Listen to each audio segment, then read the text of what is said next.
جی جناب، اب وقت ہوا ہے مشتاق احمد صاحب کی گفتگو سننے کا، جس کا نام ہے سکون قلب۔ دیکھتے ہیں آج مشتاق احمد صاحب کون سا واقعہ سناتے ہیں اور سکون قلب کی کون سی سبیل بتاتے ہیں۔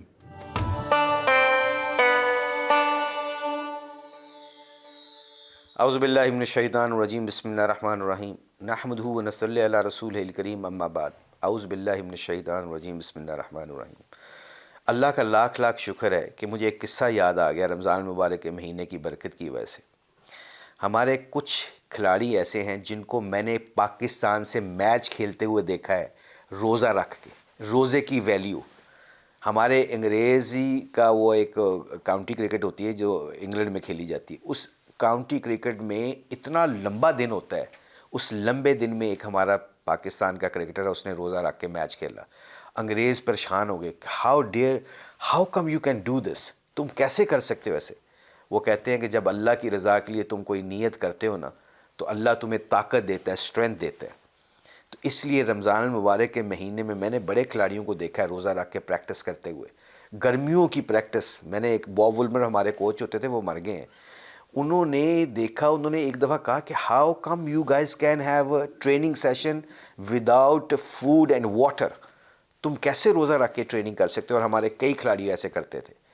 میرے پیارو، بات کرنے کا مطلب یہ ہے کہ لوگ صرف جب اللہ کی رضا کے لیے نیت کر لیتے ہیں نا کہ میں نے روزہ رکھنا ہے، یقین کریے آپ کو اللہ ایسی طاقت دے گا۔ آپ نے دیکھا ہوگا اکثر حج کے موقع پر بوڑھے لوگ، ٹانگوں میں جان نہیں ہوتی، گھر میں اٹھ نہیں سکتے وہ، مگر جب حج کے اوپر جاتے ہیں کہاں سے وہ طاقت آ جاتی ہے؟ صفا مروہ میں کیسے بھاگ کے جاتے ہیں، کیسے وہ حج کے مناسک ایسے بھاگ کے کرتے ہیں، پورا عرفہ مزدلفہ جتنے بھی ایریا ہیں وہ سارے کیوں پیدل چلتے ہیں؟ بوڑھے لوگ، اپنا سامان بھی سر پہ اٹھایا ہوتا ہے، کیونکہ اللہ کی رحمت ان کے ساتھ ہو جاتی ہے، کیونکہ آگ کا کام جلانا ہے۔ جب اللہ کی رحمت کے دروازے کھلتے ہیں تو اپنے ابراہیم خلیل اللہ کو آگ میں ٹھنڈ لا کے دکھا دیتا ہے۔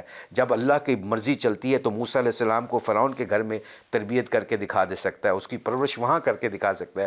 جب اللہ منظور کرتا ہے کسی چیز کو، جب اللہ فیصلہ کرتا ہے، کن فیکن کی طاقت، اللہ کہتا ہے ہو جا، وہ کیسے چیز ہو جاتی ہے کہ آدم علیہ السلام کو بغیر نقشوں کے پیدا کر کے دکھا سکتا ہے، عیسیٰ علیہ السلام کو بغیر باپ کے پیدا کر کے دکھا سکتا ہے، یوسف علیہ السلام کو کنویں میں پھنکوا کے، کنویں میں مصر کے بازاروں میں بکوا کے مصر کا بادشاہ بنا دے، نبی بنا دے، یونس علیہ السلام کو مچھلی کے پیٹ میں 40 دن زندہ رکھ کے دکھا دے، اسماعیل علیہ السلام کے اوپر چھری نہ پھرنے دے، عزیر علیہ السلام کو 100 سال چلا دے، صحابہ کہف کو 300-900 سال چلا دے۔ یہ سب اللہ کی قدرت ہے، جو اللہ چاہتا ہے ویسے ہوتا ہے میرے پیارو۔ اللہ کیا کہتا ہے؟ جب میرا ارادہ ہوتا ہے تو میں اپنے محبوب حضور اکرم صلی اللہ علیہ وسلم کو معراج کی سیریں بھی کرا دیتا ہوں، اپنا دیدار بھی کرا دیتا ہوں۔ یہ ہے اللہ۔ اس اللہ کی اتنی بڑائی سن کے کہ جب ایک ہمارے کھلاڑی کو پتہ چلا کہ جب اللہ کی مخلوق سے کوئی محبت کرتا ہے اور اللہ کی مخلوق کو راضی کرنے کی کوشش کرتا ہے تو اللہ اس کے ساتھ کیسے نظام چلاتا ہے۔ میں ایک دفعہ گھر سے گیا پریکٹس کرنے، ہمارا جو کھلاڑی تھا وہ میرا دوست تھا، وہ بھی ہم دونوں کھیلا کرتے تھے اکٹھے، تو قذافی اسٹیڈیم میں کیمپ لگا ہوا تھا، تو خیر میں اس کے ساتھ گیا، اس نے مجھے گھر سے پک کیا، وی ور لیٹ، پریکٹس سے لیٹ تھے، ہم واپس جا رہے تھے قذافی اسٹیڈیم کی طرف سے، اس نے ایک دم یو ٹرن مارا۔ میں نے کہا بھائی کیا کر رہے ہو؟ اتنی تیزی کے ساتھ ٹائم گزر رہا ہے اور ہم تو لیٹ ہو جائیں گے پریکٹس سے، تم یو ٹرن مار رہے ہو، گھر میں کوئی چیز رہ گئی؟ یہ کہتا ہے نہیں ویٹ۔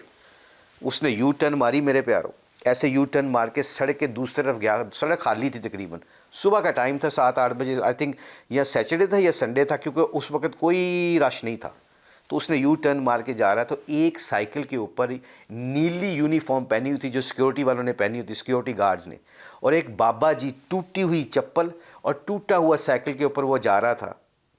اس نے گاڑی اس کے پاس روکی، میرا شیشہ اس کی طرف تھا، میں اس کی طرف بیٹھا ہوا تھا، اس نے شیشہ نیچے کیا، اپنی جیب سے آئی ڈونٹ نو کتنے پیسے نکالے اس ہمارے کھلاڑی نے، اس نے سارے پیسے اس کے بابا جی کے ہاتھ میں روک کے دیے، اور وہ سائیکل پہ بابا جی رکے ہوئے ہیں، اس نے بابا جی نے سائیکل سے روک کے جب اس کے پیسے پکڑے، مجھے نہیں پتا کتنے پیسے تھے، وہ بابا جی نے ایسے پیسے دیکھے، اس بندے کی، اس کرکٹر کی طرف دیکھا، اور بابا جی کو وہ کرکٹر کیا کہتا ہے؟ بابا جی پتر سمجھ کے لینا، میں نے آپ کو باپ سمجھ کے دے رہا ہوں، کیونکہ میرا باپ اس دنیا سے چلا گیا، آپ کو باپ کی شکل میں دیکھ رہا ہوں، تو یہ اس کو بھیک نہ سمجھنا، میں نے آپ کو منو اپنا پتر سمجھنا۔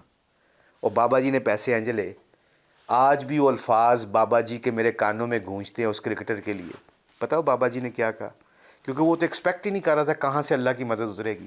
اور یہ کھلاڑی کیا کہہ رہا ہے؟ اللہ کو راضی کرنے کے لیے اللہ کی مخلوق کے ساتھ کیا کہہ رہا ہے؟ جیسے ہی اس بابا جی کو پیسے دے کے جب اس نے یہ کلمے کہے کہ میں بیٹا ہوں اور آپ میرے باپ کی طرح ہیں، تو اس بابے کے الفاظ پنجابی دے وچ اج بھی مینوں یاد ہے. بابے نے پتہ کی کیا؟ پتر اللہ تیرا بھلا کرے. یہ ہے وہ بابا، یہ ہے وہ عمل.